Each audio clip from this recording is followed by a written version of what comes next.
Hi guys, welcome back to Red Curl Vegan. Thank you for joining me in today's video where I'm just going to be showing you how I meal prep and how I make budget meals for the week. So I'm going to be making two separate recipes. One is a chickpea, spinach and mushroom curry, and the other one is going to be a 6-bean chili. So I'm going to run through with you all the ingredients that I use for these, and then I'll head over to the hob and the slow cooker to show you the cooking process. So I'm starting off with some diced onion here, and whilst this is in a plastic bag, I would usually advocate to buy all of your fruit and veg loose wherever possible. This was reduced, and it was reduced to 39 pence. To be quite honest, at the moment with my hand in a cast, this has been an absolute lifesaver for me, and obviously it's prevented food waste and it is convenient. This goes in the freezer, hence the date. And then I also have here some chopped up garlic, which I did prior to filming due to the difficulty and the amount of time that it took me to cut this up because of my hand. So I didn't want to waste filming time showing you that on camera. This was an entire bulb in the end, which equated to about 10 cloves of garlic. Now this is just personal preference. If you aren't a fan of garlic, then obviously don't put as much in, or put as much in as you like, depending on your personal preference. And then here I have some beautiful organic chestnut mushrooms. I got these yesterday, reduced down to 30 pence, so an absolute bargain, and they are going to be perfect for this meal. And then here I just have my range of spices and seasonings. I've got salt, pepper, coriander, cumin, smoked paprika, turmeric, chili powder, curry, and a garam masala here that I'm desperately trying to use up. I'm not entirely sure why I bought that, but any excuse to use it up. And so these all come from my zero waste store. I refill them, and I also refill my rapeseed oil, which is what I'll be using for my curry. And then I also refill my bouillon or stock in the original container here at my zero waste store. I've got a tin of chickpeas, a tin of chopped tomatoes, and also a tin of coconut milk. And then I have some spinach here that needs using up, which I also like to add to my curries. So I'm going to go and show you now where my chili will be done.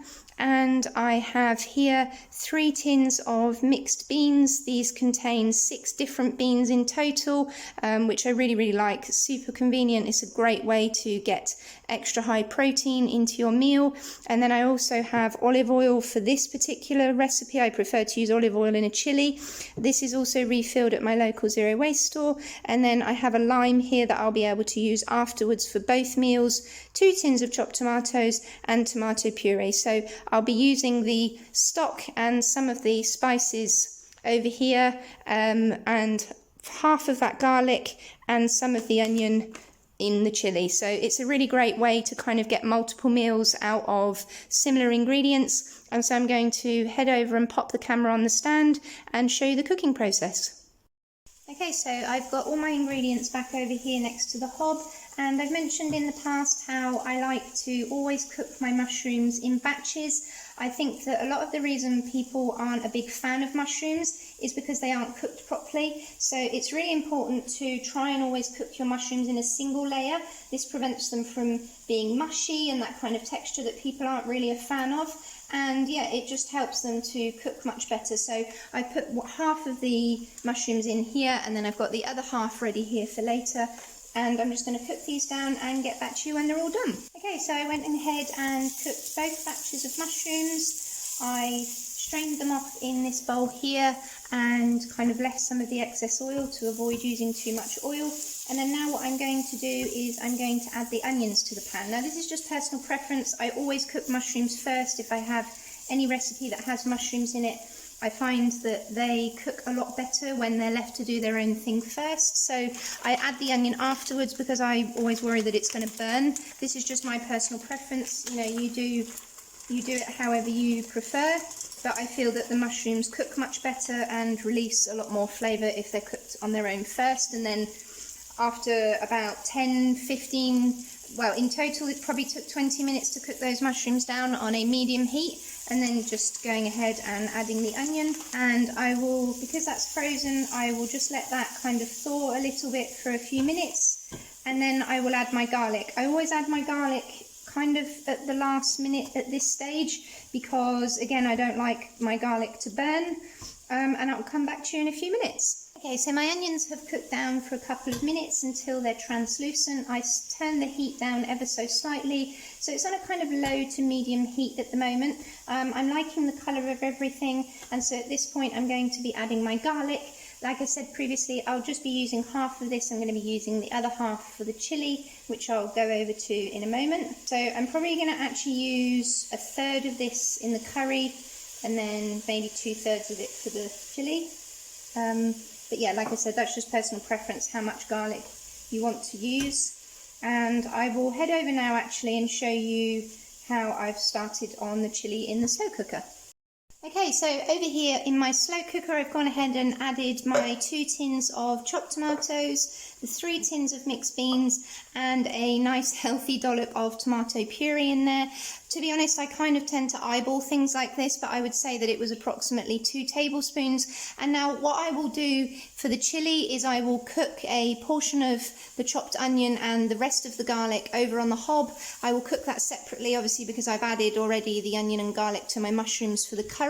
So I will cook that separately for the chilli, and then I'll come back over and pop it into there with different herbs and spices. Okay, so my mushrooms, onion and garlic for the curry have been cooking for several more minutes. I'm happy with the colour of these now. And so what I personally like to go ahead and do now is add my chickpeas. Now, I always add my beans or chickpeas, preferably dry, if that makes sense, before I start adding any liquid. So I've used the bowl that I used to drain off the different batches of mushrooms earlier on just to drain my chickpeas in, and I'm going to go ahead and add these now, and then I'm going to add all of my spices, and I'll come back to you when I've mixed it all up. Okay, so I've gone ahead and added my dry chickpeas. Now the reason I like to do this is because I feel like they absorb the flavours a lot better, and then once I add my seasonings and spices, I just feel like it allows the chickpeas to marinate. If you add liquid before you add the chickpeas or the mushrooms or the base of your curry, so to speak, I find that it just waters it down. So this gives the chickpeas a chance to coat themselves in all the spices. So I went ahead and added turmeric powder, chili powder, smoked paprika, curry powder, coriander, cumin, and some garam masala, and also some salt and pepper. The convenient thing with these meals, like I said at the start, is that they have similar ingredients in common. So apart from obviously curry powder and garam masala, I'll be using the same spices over in the chili. Usually I would use button mushrooms in a curry like this, but these were organic and reduced to 30p, so it was a little bit of a no-brainer for me. And I'm then going to be adding a sprinkle of my bouillon or my stock powder. I will be adding water afterwards. This is, again, just my personal preference. I know that you're supposed to make it up in a jug of boiling water, but again, I just feel like this intensifies the flavour, and I can kind of add as I go along and taste. So I'm going to just give that a stir now, and then I'll come back to you in a few minutes with the next stage. Okay, so my chickpeas, mushrooms, spices, onions and garlic have been cooking down nicely now, and they've kind of turned into this dry curry texture, so that's exactly what I wanted. And then what I've gone and done over here is I've got a small little pan out with my olive oil in it. Now you can use rapeseed oil or any vegetable oil of your choice, but I prefer to use olive oil in my chili and then a more neutral oil for my curry. So I'm going to go ahead, like I said now, and cook off some of the onions for my chili, just like so, from my very handy frozen little bag.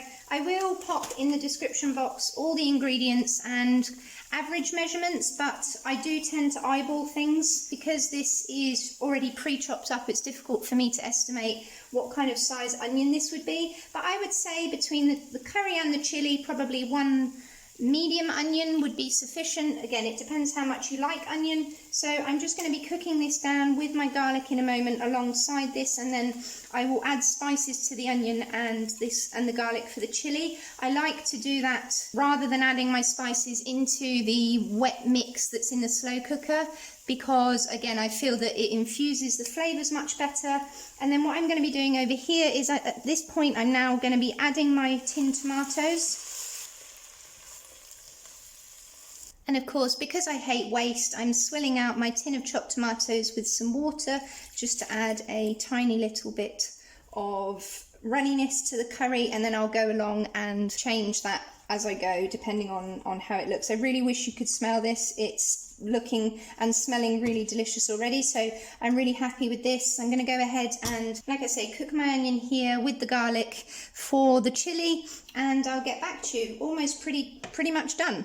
Okay, so I've gone ahead and cooked my onion and garlic mixture in with all my spices. It's looking beautifully brown and smelling really fragrant. This is exactly how I want it to be. So I went ahead and added cumin and coriander, salt and pepper, chili powder and paprika.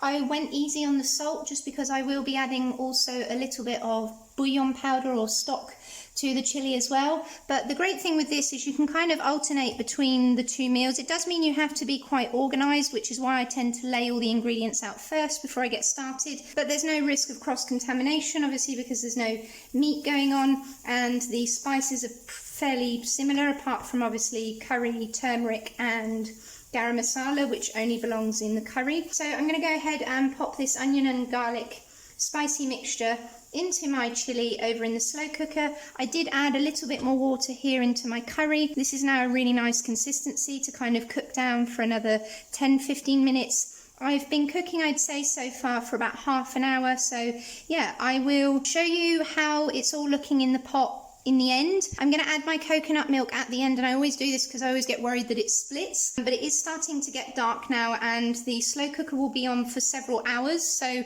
I'm not going to be filming the chili right at the very end, if that makes sense. So I'll pop a photo on the end of this video. And yeah, I hope that you found this helpful. It's a really great way to meal prep for the week. All of these meals, including the rice, cost under £1, so they're super budget friendly. And like I say, it's really convenient using similar spices and similar ingredients whilst you coordinate both meals at the same time. And yeah, if you like content like this from me, please let me know and I can make more recipe videos. I'm still struggling to do certain things with my hand in a cast, but I am looking forward to doing more budget meal and recipe videos for you. If you enjoyed this, please don't forget to subscribe and like this video, and also head over to my Facebook page, Red Curl Vegan, where I'm often sharing daily meals with you and quick, easy, simple snacks and that kind of thing. So I'll see you soon. Take care. Bye.